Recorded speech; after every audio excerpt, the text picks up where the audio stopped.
Widow of slain U.S. soldier says Trump call made me cry even worse.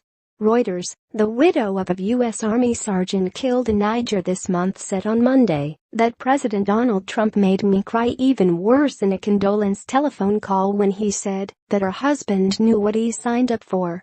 In an interview with ABC's Good Morning America, Myeshia Johnson, widow of Sergeant David T. Johnson, also said she has been told little about how her husband was killed and has not been allowed to see his body. Johnson's comments, her first to the media about the condolence call from Trump, were likely to fuel a controversy that has swirled for days around the president's handling of the call to the widow.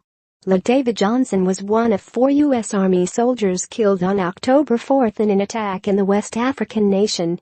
Last week, a member of the U.S. House of Representatives, Frederica Wilson, said she had listened to the call from Trump and that he had upset the family by saying Johnson knew what he signed up for.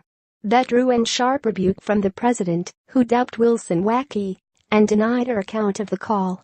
"I didn't say what that congresswoman said," Trump told reporters last week.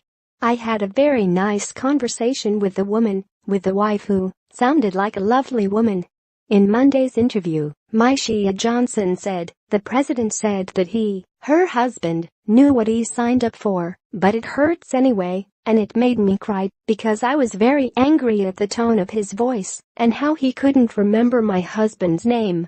In a Twitter post on Monday soon after the interview aired, Trump said, "I had a very respectful conversation with the widow of Sergeant David Johnson and spoke his name from beginning, without hesitation." Johnson said that when Trump called, she and other family members were in a limousine riding to an airport where her husband's body was shipped. Wilson was also in the car.